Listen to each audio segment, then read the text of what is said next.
Assalamualaikum warahmatullahi wabarakatuh. Pelajaran kita hari ini akidah akhlak tentang sifat al-qayyum, yang mana sifat al-qayyum ini adalah yang maha mandiri atau berdiri dengan sendirinya.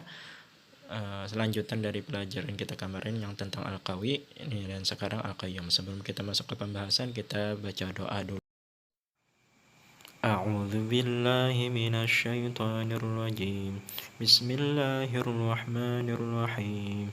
Rabbi zidni ilma warzuqni fahma walhamdulillahi rabbil alamin. Al-Qayyum adalah salah satu dari Asmaul Husna. Al-Qayyum artinya maha berdiri sendiri dalam mengurusi hamba-hambanya. Al-Qayyum adalah salah satu nama Allah Subhanahu wa Ta'ala yang baik dan indah. Al-Qayyum yang artinya maha berdiri sendiri atau mandiri, yang berarti Allah Subhanahu wa Ta'ala berdiri sendiri tanpa tergantung pada siapapun atau apapun. Dari makna sini bahwasanya mengajari untuk untuk kita sebagai manusia bisa hidup mandiri tanpa menyusahkan orang lain. Apabila kita masih dapat melakukan hal itu dengan sendiri, lebih baik dengan sendirinya daripada meminta bantuan, karena meminta bantuan tersebut mungkin dapat menimbulkan memberikan kesusah payahan bagi orang lain.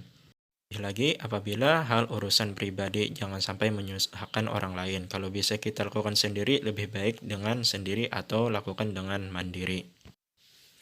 Pengertian Al-Qayyum adalah Allah Subhanahu wa Ta'ala berdiri dengan sendiri selama-lamanya, bermakna yang mengurus segala perkara atau urusan makhluk. Dialah yang berdiri dengan sendiri, agung sifatnya dan tidak memerlukan apapun dari makhluknya, menegakkan bumi, langit, dan segala makhluk yang ada di antara keduanya. Dialah yang maha kaya dari semua makhluk secara mutlak, tidak memerlukan makhluk, dan merekalah yang berhajat kepadanya secara mutlak. Allah Subhanahu wa Ta'ala berfirman sebagai berikut.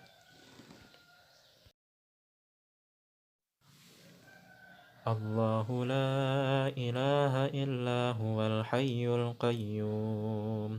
Nah, yang artinya Allah tidak ada Tuhan selain Dia yang maha hidup, yang terus-menerus mengurus makhluknya. Yang mana ayat ini terdapat di potongan ayat di surah Al-Baqarah ayat 255, atau kita sering kenal dengan ayat kursi.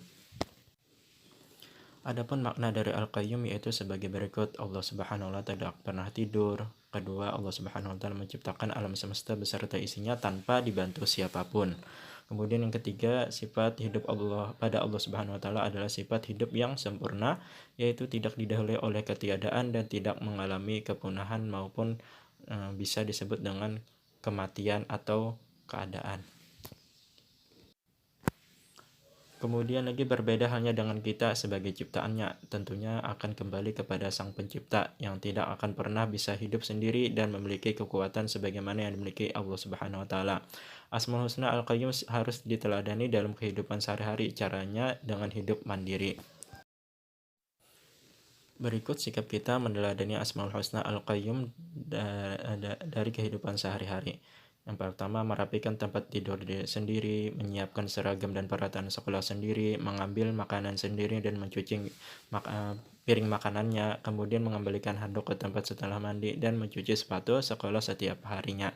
Nah, di sini intinya kita dalam meneladani sifat Al-Qayyum Allah Subhanahu wa Ta'ala dalam kehidupan sehari-hari, yaitu hidup mandiri tanpa minta bantuan orang lain, apalagi sampai menyusahkan orang lain. Apalagi hal tersebut adalah keperluan pribadi kita, jangan sampai menyusahkan orang lain. Apabila kita mampu untuk mengerjakan sendiri, lebih baik kita mengerjakannya mandiri. Kecuali memang susah atau perlu minta bantuan, baru kita meminta bantuan.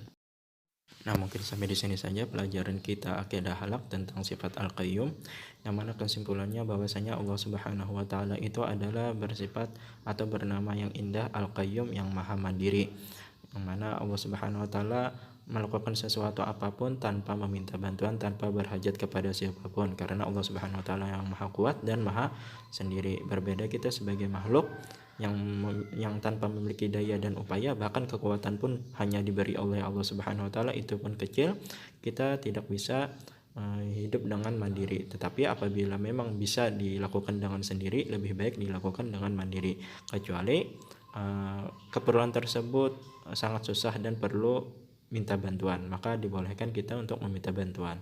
Tapi untuk hal pribadi, alangkah bagusnya kita melakukannya dengan diri sendiri atau dengan mandiri. Nah, sampai di sini saja pelajaran kita hari ini. Nanti kita lanjutkan di pertemuan berikutnya tentang beriman kepada hari akhir. Nah, semoga di pertemuan berikutnya kita dalam keadaan sehat walafiat. Mohon maaf.